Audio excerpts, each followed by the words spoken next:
Welcome to Inside Abode, ladies and gentlemen. How y'all doing? I'm your host. Welcome back. Thanks for coming back. I'm your host, Dave Jones. Hope you've had a great week. We are back with more great information for you on the Inside Abode podcast, especially as we go into what we call selling season, where things pick up. And if you've listened to the data from I think a couple episodes ago, you'll know that, yeah, we're getting ready to head into our biggest month. So hopefully you listen to that podcast. If you haven't, take the time to subscribe, hit the subscribe button, hit the follow button. If you're watching on YouTube, hit the follow, because we're just going to drop every week. And it's stuff that you should be listening to, especially if you're a buyer, seller, agent, anything real estate related or community related. This is what you probably should be listening to. So with that, let's get into our guests, because we're going to make sure that we get into this, because today actually is a really fun conversation because, well, I'm not even going to preface it. I'm just going to just go ahead, because today's guest is an Abode OG. She was here when we first opened the doors of the office. Actually, we have a hoodie that we dropped last year, the Abode OG hoodie, and it has literal footage from the first day that we opened, and she's in that video. It's really dope. She's had 12 years of real estate experience, and if there's more, she'll correct me on that, but I believe it's 12 years of real estate experience. She's a Tacoma native and a Lincoln Abe at that. The Abe's boys basketball team currently is in the semifinals tonight. That's where I'm going after this, and I'm excited for that. Shout out to Tacoma. Shout out to Bellarmine Prep as well, who's also in the semifinals for the boys basketball. She's a Western Washington Viking as well, alumni. Lincoln, Washington, or Western Washington. She doesn't have any first cousins, fun fact. And another fun fact, she has caught the biggest fish in the office of anybody. And we're going to hear about that story. Jenny Wetzel, ladies and gentlemen. How are you doing today, Jenny? I'm good, Dave. How are you? I'm doing all right. Yeah. So the fish, and we're going to talk about the fish. But before we get into the fish, how are you doing? I'm good. I'm good. It's a little rainy today. That's all right. We've seen some good sunshine. And as you had mentioned, we're getting into the selling season. So things feel busy and they feel good. Busy and good? Busy is good. I mean, are Yeah. you the type of person that needs to be busy? Would you rather be busy or bored? I don't need to be busy. I like staying consistent. I like that. Yeah. Okay. Yeah, that makes sense. But I get to lay down and read a book. You know what I'm saying? So it's For sure. You don't get like twitchy when you start like not doing no, something. absolutely not. No. um, so like what are you seeing out in the market right now? Like what's going on out there? What are you seeing? In North We're Tacoma too. Like I know that there's sorry before but like in the market, but like in Tacoma, because I know you spend a lot of time in North Tacoma as well. You live in North Tacoma, you sell a lot in North Tacoma. I mean, it doesn't have to be specific to that, but like, yeah, just what are you seeing out there? Yeah, as you mentioned, I live and I do sell the majority of the homes that I represent, both buyers and sellers in the greater Tacoma area and so many in North Tacoma. And one of the things that we're seeing is that more homes are being listed, which is great to see. I think that there definitely has been this pent up demand in Mm, certain niche markets and certain segments. And for homes that are really well priced and prepared, we are seeing multiple offers, and I don't think that that was a surprise to a lot of us because, again, in some neighborhoods, there hasn't been really any options. And so it's yeah, exciting to see those options come back in the market, and the market is reacting with so many of the buyers waiting for these homes to come available. right. Yeah. And are you getting different questions from buyers too? Like, are they just, or is it just kind of all over the board right now? Like, what kind of questions are buyers asking? I mean, You, it's all about value. Buyers, I feel like more so now than ever, is buyers are asking. They're not, just because a home comes available and maybe there hasn't been as good of an option as the home that they're currently considering, it doesn't mean that they're gonna write an offer sight unseen, waive contingencies. Those days are well behind us during COVID when we had so much more affordability, and I think yeah. with that, buyers had, a lot more, room for cushion, Okay. and right now, I don't think that we're seeing that. I'm certainly not seeing that with the clients that I'm representing, both buying and selling.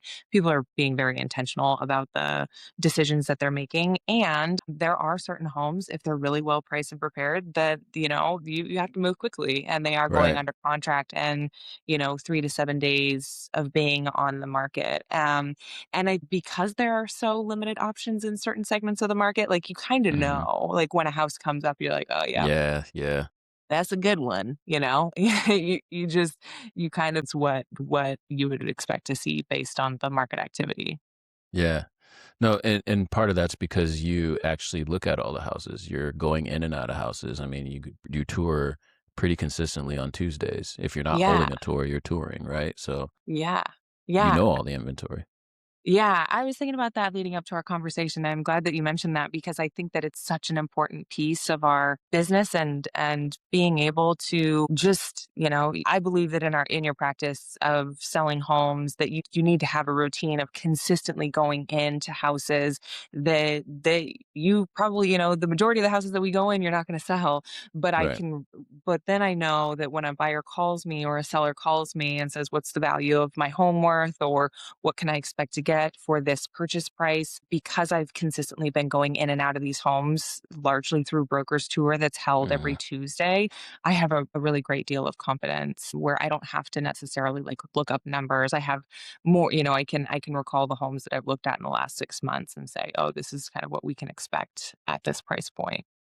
Yeah, and I think that agents that do that are going to put themselves ahead of, because with automated things happening, I don't want to use the magic word, but there's more automation, there's more technology, smart technology, AI, if you will. There's just more everything and there's more data that people have access to.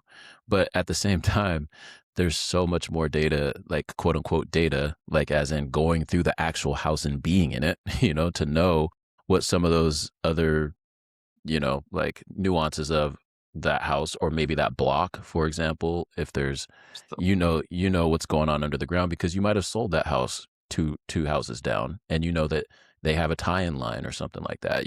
Like there's just stuff like that that data can't necessarily tell you. A realtor that's on the ground can though. yeah. A good one.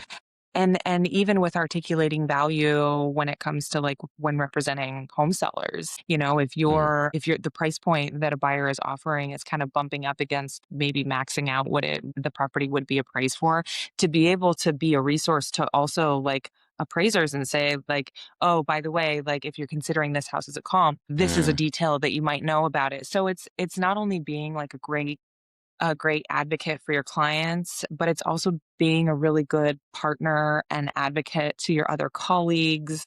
right. Like it's a duty I feel like that is like it's a great activity to do. So yeah. Yeah. Yeah, and you're consistent at it. So let's talk about this like this fish.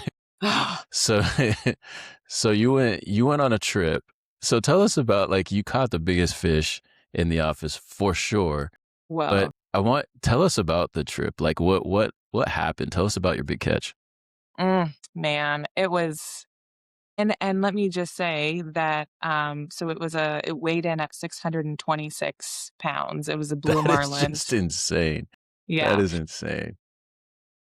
Poor girl, she got when she was on the line, she got bit by a shark and she had a couple big chunks taken out of her. And so whole captain thinks that she was probably around 680 pounds. Yeah. So anyways, she was a big girl. She was they estimate about probably about 16 years old. And the trip was, I mean, it's hard to describe. I mean, it was absolutely incredible. We Mhm. spent this is our second day going out on a fishing charter boat. The first day we had so much fun. We thought like, of course, like who doesn't want to go spend another, day out on the water, 75 degrees, sunny, like hanging out with great people with our deckhands and our captain, and the boat that we were on was incredible. So the second day that we went out, we left the dock about 6:15 in the morning, and by I think 7:30 we had caught a blue marlin that was about 125 pounds that Andre reeled in.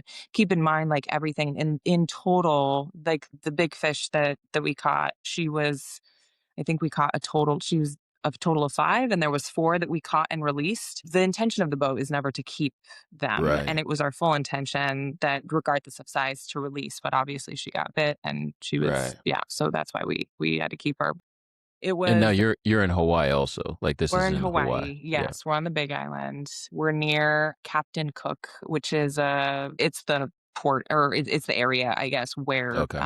where the marina was that we went out on. And by about 8:15 is when we got her on the line. I was obviously in the chair reeling. I could not have done. I couldn't have done it if it wasn't for the support of the deckhand. Summer Andre was absolutely critical in helping like take Yeah. off the physical load because it was arguably the hardest thing I've ever done physically. It was, yeah. And That's adrenaline is a great thing because you don't necessarily think about how bad your legs and your body hurt yeah. when you're doing it.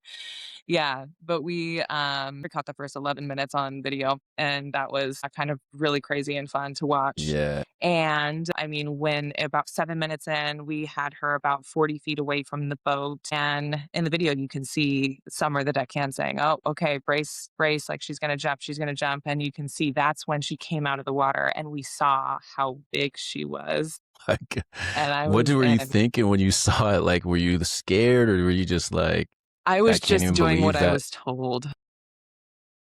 I was just like, and there was so much, when you're reeling, you're having to, brace with your legs. There's a lot of mechanics to it, and I think that there was a lot that I'm in a way I'm glad that I didn't have a whole lot of experience because I quite literally was just doing exactly what the captain and what the deckhands told me. Right. So yeah, it was incredible. That's insane. How long did it take you to reel it in? It took a total of about an hour and 15 minutes.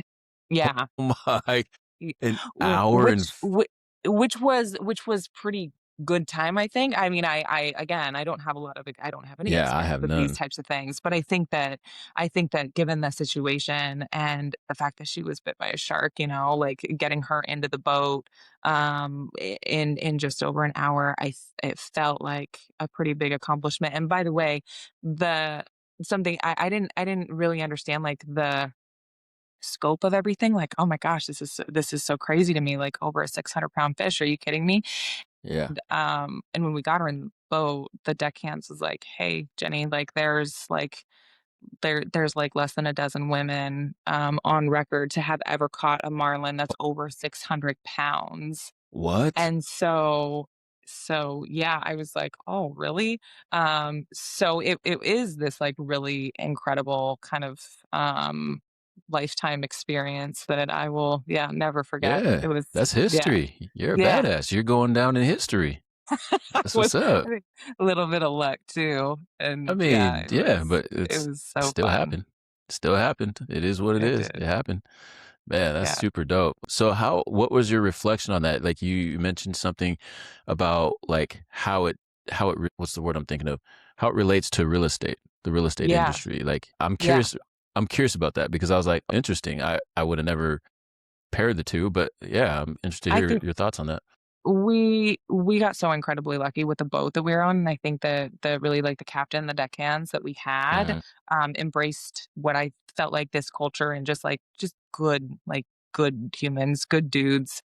Yeah. Whenever we caught a fish, they would be on the phone, like, calling their buddies, like, "Hey, this is where we're at. This is what we caught." They embrace this culture of sharing, of, like, this Mm. it's not like, "Oh, we got this thing and we're gonna Yeah. keep this secret," you know?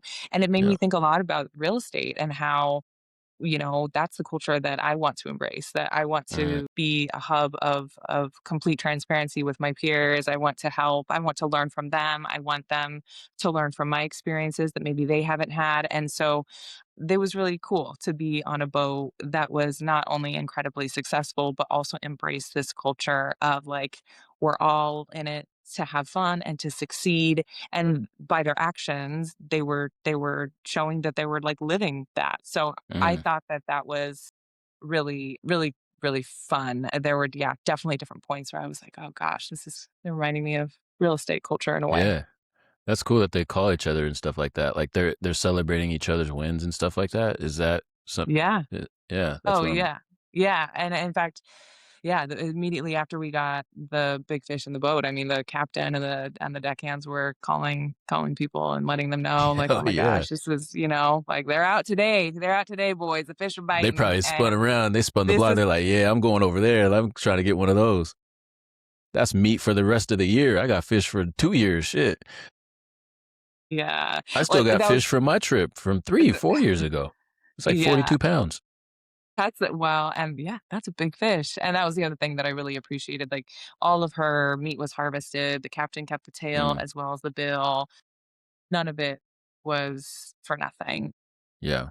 That meant a lot to me. That's cool. That's so cool. I just can't even imagine because like not only I think we're talking about the catch, but then there's like you're literally in Hawaii off the island and it's Hawaii, it's a magical place. It does It's things to you. I don't know, it's but it is magical. Yeah, especially in January to get out of our rainy climate and just, like, feel like, "Oh, this is what I forgot what the sun feels I know, like." I know, I know.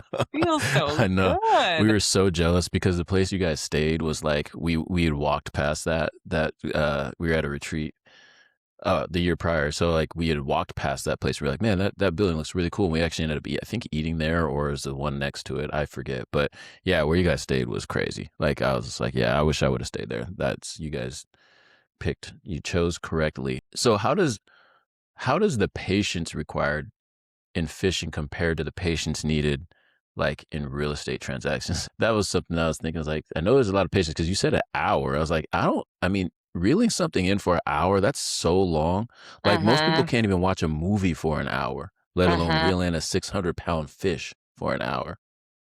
There's so much going on in that, so you don't it's one of those things where you are not in any way keeping track of time because there's so the small details in that moment really matter. I mean, it Hmm. can be a very dangerous sport, and so it's really important that you're paying attention to what you're doing, to listening to the guidance of the deckhands as well as the captain so that, nobody gets injured because Right. it again, and it is kind of a dangerous sport, but I guess one of the it would like, just watching, like, if you're on the boat, there's plenty of times when you're just on the boat and you're, like, waiting for the fish to bite, you know? I Yeah. think about that in relation to, we're definitely I feel like they're 2 completely opposite worlds if you were to compare real estate to, like, that Right. patience and waiting on a boat because I think for us, there's never not anything to do, you always can be working on your business, in your business, whether it be, specific to, like, an application that Hmm. you use in your business or just, being out in the community is part of our business. Yeah. When you're fishing, yes, you have to be attentive and watching the lines, but it's not necessarily like you're doing anything, like, you're just Yeah. chilling. You're on the boat, Yeah. you Yeah. know? So, I definitely appreciated the change of pace, that's for sure. Yeah. No, that's definitely, I don't know. I'm so envious of that experience. Like, because Hawaii is already like a place that I love to go and just turn into like, I melt pretty much. I'm just like, nothing matters anymore. But also, I had a fishing trip and I'm not a fishing person. So, like, I don't, but I went city guy fishing. We went on in Alaska, Sitka, Alaska, I think in 2021 that was. And that was a life change. Like, we still, talk about that today. It was such a fun trip. And so I didn't realize fishing could be so fun, And I was Mhm, like, man, this was fun. And I just when you marry the two, it's just like, mhm. man, if I was in Hawaii, I mean, Alaska's beautiful, don't get me wrong. It's super beautiful. It's otherworldly. But Hawaii is just, yeah, that's my happy place. So that was like marrying two really cool experiences in one. And I know why I mean, you're probably still, I would be dreaming about that. I bet you still think about that every day.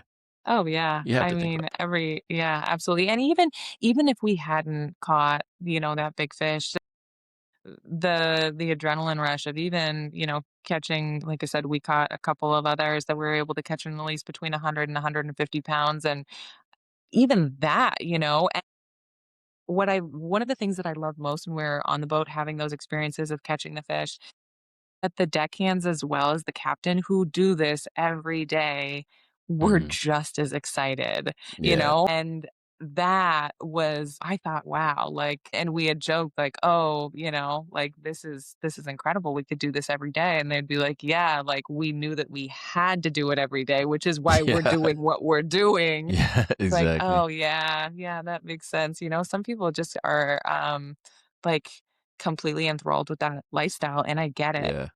Just it's kinda magical to be able to spend your entire day out on the boat, and there are definitely components of it, like anything else that, can be Mhm. a little grueling, but Yeah, amazing for sure. experience. And I want people to so that they I mean, it's one thing to hear this, but you have the video up somewhere. Can they find it on YouTube or anything like that? Yeah, So that yeah. yeah, you can find the Well, full video on YouTube, like I said, it's about 11 and a half minutes of the first or yeah, the first 11 and a half minutes of the catch before Andre had to come down and help me, so, yeah. we'll put the link in the comments in the description. I have to make sure I remember to do that. But yeah, so just people can see like what we're talking about because it is pretty amazing. I mean, it's something worth talking about. But Yeah. what's something that you noticed, like, that you didn't realize before this fishing trip or this fishing experience that you know now? Or how will you translate it to life in general? Because, like, this is definitely I feel like it would be something that I would hang it's a core moment, you know what I mean? Mhm, Like, it's definitely a core moment at this later stage of your life, you know? mhm. Is there anything that translates over to life or that you'll take from this, or what did you take from it? I mean, being present in the moment, I think that what I had referenced about I think my biggest kind of aha was, when the guys were talking about and also seeing how they were acting on this belief of really Mm, embracing the entire fishing population and calling up their mm, buddies, like, I thought that was, like, so significant, so cool, and felt so good for me of, like, I feel, this boat is where I wanted to be, and I felt really yeah, lucky that we had got a referral from a really close friend of Andre's who is a fishing junkie, so it was a strong referral for us to and the experience was completely unmatched, it was just if nothing else, it was a reminder for me to just act, out the best I can through my actions of the things that I believe in, and that I can do that through my work, and I feel really fortunate to be able to do that. Yeah, yeah. so No, that's big. That's huge. I mean, because it's a core moment, and I wanna I think what you're explaining, we try for that. I think it's hard when things get tough, like, in a real estate market, like, we've had a tough, like, 2 to 3 years or, not only has our industry been tough, it's changing and evolving in real time, and, like, the world is imploding. I mean, our country, I should say, and mhm, just there's just so much going on, right? And it's hard to be present when the present is not necessarily a gift. It's a lump of coal, at least all the things that we can't control. But within that yeah, lump of coal is like tons of good, and mhm, there's just so much good happening. And I hope that I would imagine this experience helps know what that center looks like, I guess. That feeling that you had, yeah, like how can you reach that flow state, that flow state that you were in, you just at least know it exists.